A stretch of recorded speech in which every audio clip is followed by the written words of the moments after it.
자, 4번. 다음 사례에서 여성건강 간호사의 행위로 옳은 것은 무엇인가?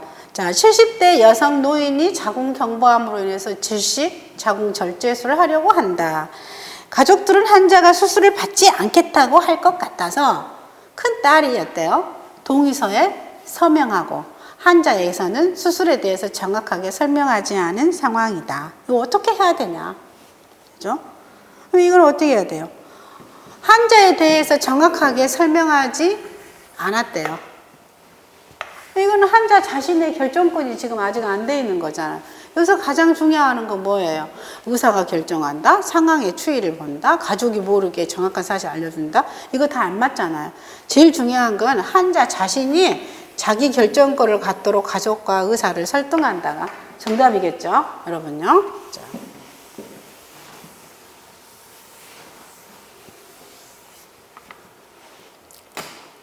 그 다음 문제 보겠습니다.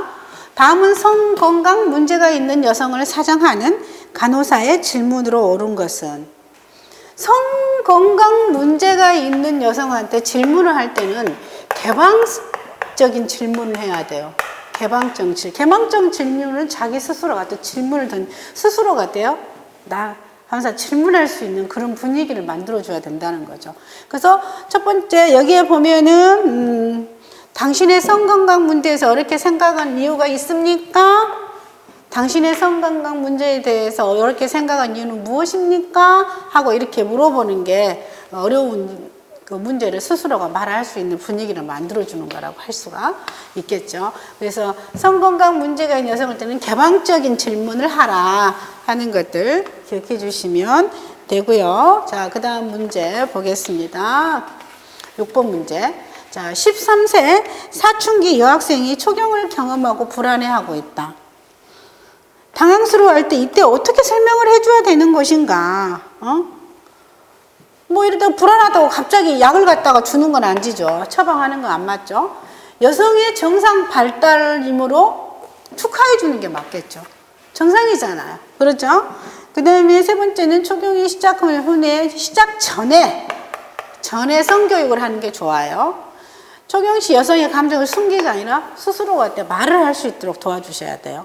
초경 시 양가 감정은 정신 이상은 안 돼. 이게 정상이에요. 이게 두 가지의 마음이 생기는 것들이죠. 그래서 답은 2번이죠. 다음 문제 7번 문제 보겠습니다. 가족은 지역사회 기본 구조 단위로서 혈연, 결혼에 의해서 이루어지는 혈연 공동체이다. 최근 급변하는 상황에서 가족의 형태와 기능에서 변화가 있다. 특수한 이념적 또는 사회적 목적을 위해서 조직된 가족 유형으로 경제와 책임을 공유하면서 생활하는 가족 형태는 무엇인가? 경계와 책임을 공유하면서 생활하는 가족의 형태는 무엇인가? 보면 이걸 보고 이제 공동가족이라고 그러죠. 공동가족. 특수한 이념적 또는 사회적인 목적을 위해서 조직된 유형으로 경제와 책임을 공유하면서 생활하는 가족 형태는 그야말로 공동가족이라고 하죠. 그래서 핵가족이나 부부가족이라든지 학대가족은 이제 가족의 기본 형태라고 할 수 있는데 이 내용의 특수한 내용으로 보면 이제 공동가족에 해당되는 것들이죠.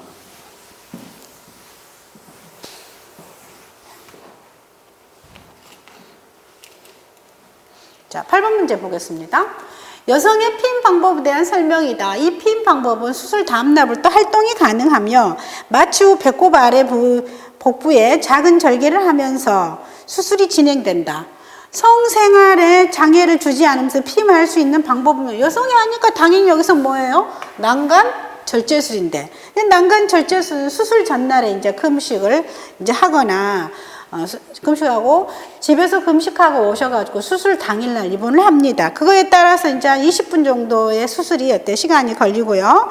이제 마취제는 이제 몇 시간 뒤에 하기 때문에 간단하게 하면서 이제 바로 퇴원할 수 있고요. 수술 다음 날부터 이제 활동이 가능하고 피임이 가능하다는 그런 장점이 있죠. 그래서 난간 절제술은 굉장히 피임의 효과가 어때요? 큰 편이라고 할 수 있겠습니다. 자, 9번 문제. 성폭력 피해자에 대한 간호사정의 내용이다. 첫 번째로 해야 할 것은 무엇인가? 뭐예요? 경찰에 보고한다? 임신 반응 소변 검사를 한다? 생명에 위협이 있는지 이것 먼저 체킹을 해야 되겠죠. 그래서 아무리 성폭력을 당했다 도 살아있어야 되는 거 아니겠어요? 그래서 그 생명에 위협을 느끼는 것을 확인한 다음에 그 다음에 이제 신고를 하고 소변 검사도 하고 기타 등등 여러 가지 방법들을 해주는 게 좋겠죠. 10번. 결혼 이주 여성이 해마다 증가하여 결혼 남성 10명 중 1명이 이주 여성과 결혼하고 있다. 실제로 그렇습니다. 시골에 갈수록, 농촌으로 갈수록 더 많은 어때요? 이주 여성들이 많습니다. 임신과 출산과 관련하여 간호사가 체계적이고 효과적인 교육을 수행해야 하는 이유 중 옳은 것은 무엇이냐? 이주 여성은 모유 수유율이 어때요? 낮기 때문이다. 아닙니다. 이주 여성이 생각보다 이게 높습니다. 보통 한 80% 정도 된다고 그래요.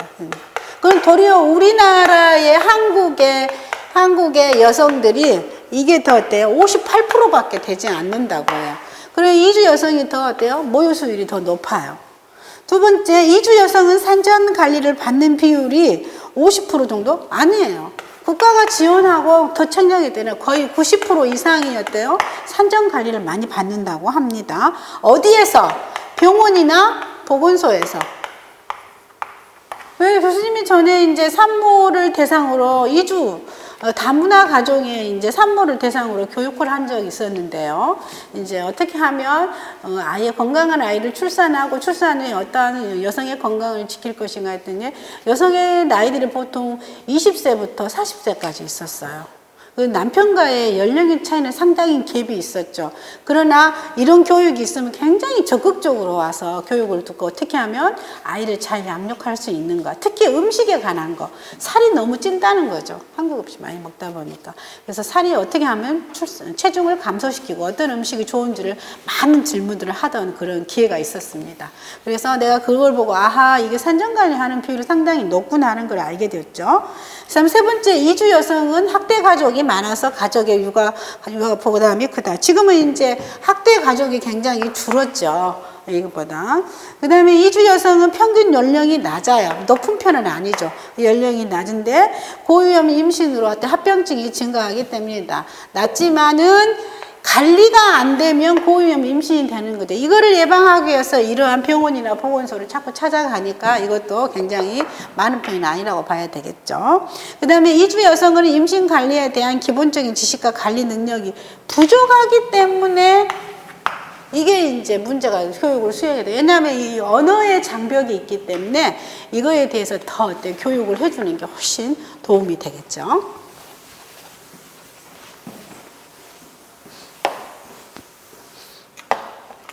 11번 문제 보겠습니다. 자, 다음 사례를 보시오. 19세 여성이 학교에서 갑자기 배가 아파 응급실로 이송되었다. 응급실에 있는 의사는 분만 통증임을 알게 되어 분만실로 이동하였다. 17세 여성이 갑자기 학교에서 배 아프다고 응급실렸는데 분만 통증이라고 얼마나 놀랐겠어요. 그래서 2시간 만에 2.5kg 여자아이를 낳아버렸어요. 급속 분만을 한 거죠. 이 대상자의 부모님은 임신 사실을 전혀 모르고 있고 임신 사실을 알고 있는 남자친구는 연락이 끊긴 상태이다. 이거 보통 심각한 문제가 아니네요. 어디 문제 한번 풀어볼까요, 여러분요? 자, 이 대상자의 임신 주수를 알 수 있는 가장 정확한 방법은 무엇입니까? 당연히 체중, 월경일을 알아야 임신 주수를 알 수 있어야 되겠죠. 자. 다음 문제가 있습니다. 이 대상자가 아이를 입양하기를 원한대요. 근데 간호사가 모유수유를 하지 않도록 하는 간호 방법은 뭐냐? 입양하려면 모유수유를 안 해야 되니까 유방의 자극을 같이 하지 않는 게 좋겠죠. 유방을 자극을 하게 되면 유죽분비가 되잖아요. 그래서 이제 이 자극하지 않아야 이 프롤락틴이라는 어때요? 프롤락틴 이 수치가 이제 내려가죠. 그럼 이게 수치가 올라가면은 자극되면 이제 유축 분비가 되면 이게 곤란한 거죠. 그래서 이제 보통 이제 유방 우려이 보통 3, 4일 만에 이제 생기기도 하는데 될 수 있으면 유방을 자극하지 않은 게 가장 좋은 방법이죠. 그래서 이제 17세 여고생이지만 본인이 자녀를 양육할 수 있으면 얼마나 좋겠어요. 그리고 이제 사회적인 제도가 이제 그렇게 좀 어렵기도 하고, 여러 가지 문제가 있죠. 자. 13번 유태상자가 태운 시 산욕기간의 교육 내용으로 옳지 않은 것은 무엇이냐. 산욕기간에 자 태운 시 산욕기 관리돼요. 피임법, 신생아 돌보기, 신생아 예방접 등 책임 있는 성행위, 입양 절차 서기와 입원 권장. 이거는 어때요? 좀 관계가 좀 멀겠죠. 그래서 양육에 대해서는 스스로가 결정하고 입양도 본인 스스로 결정할 수 있도록 어때요? 옆에서 간호중재를 잘 해줘야 되겠죠.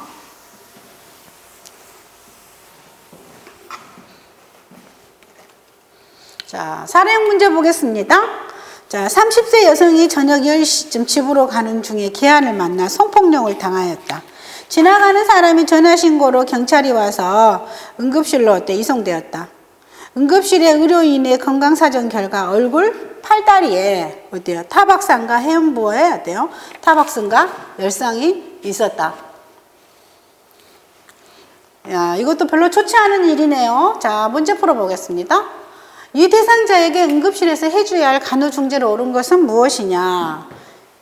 옳지 않은 거는 무엇이냐, 옳은 게 아니라. 그럼 샤워를 하면 안 되겠죠. 증거물 자료가 없어지는 거잖아요. 안 되고, 질 분비물을 수집하고 상처 부위를 시진하고 응급피임약을 복용시키고 환자의 옷을 갖다 비닐팩에다 담아야 증거 수집이 되겠죠. 그래서 샤워는 여러분 안 됩니다.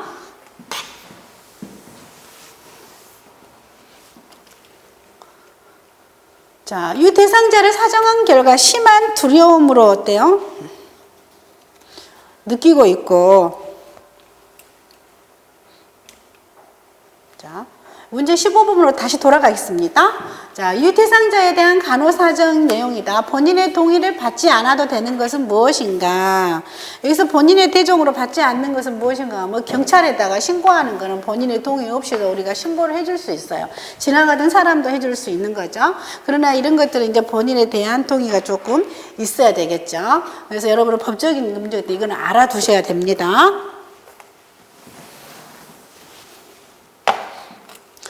자, 16번 문제 가겠습니다. 유태상자를 사정한 결과 심한 두려움을 느끼고 그 다음에 불신, 부정 반응을 나타낸대요. 신체를 깨끗이 씻어하고 굉장히 부끄러워하겠죠. 이러한 그 욕구를 강하게 나타낸다면 강간의 상해 단계 중 어느 단계에 속하는가? 이거는 굉장히 급성기에 들어가는 거죠.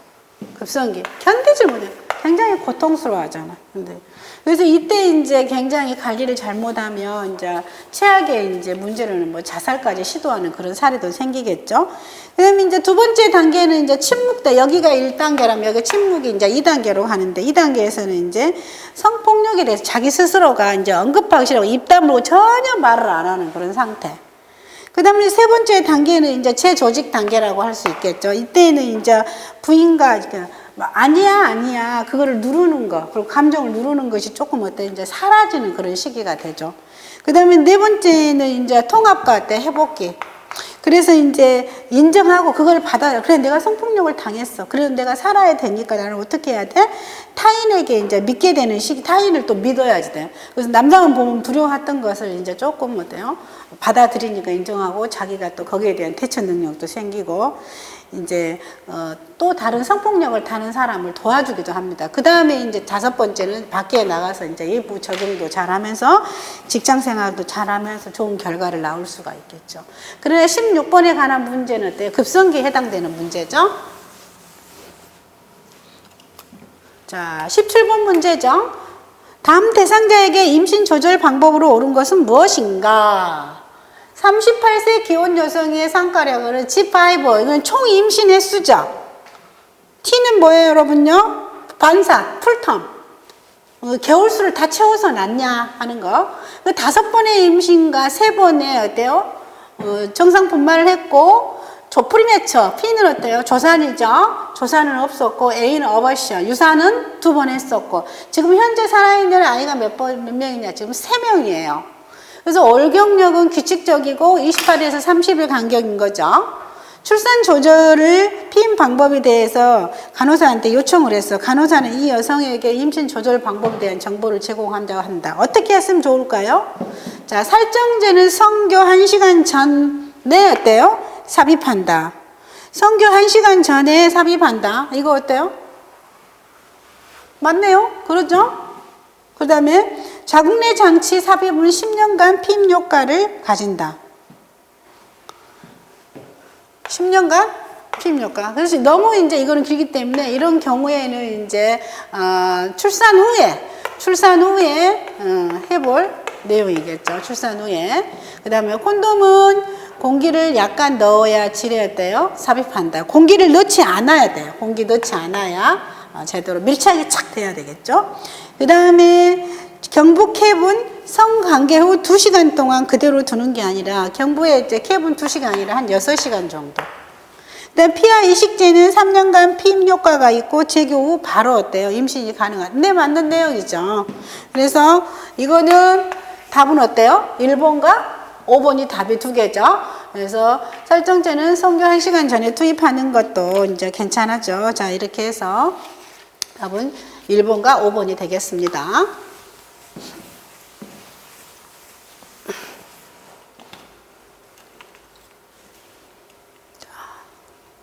문제 18번 마지막 문제죠.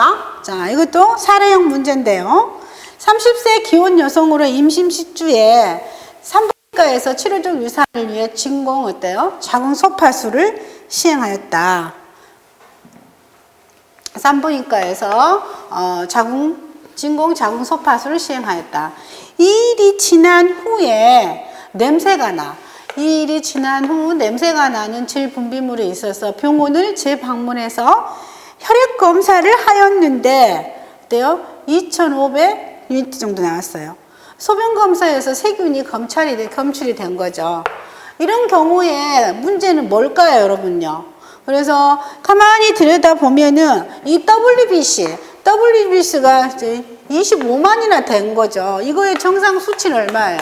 4,000에서 어때요? 14,000을 줬는데 그냥 강력하게 어때요? 이제 감염이 된 거죠.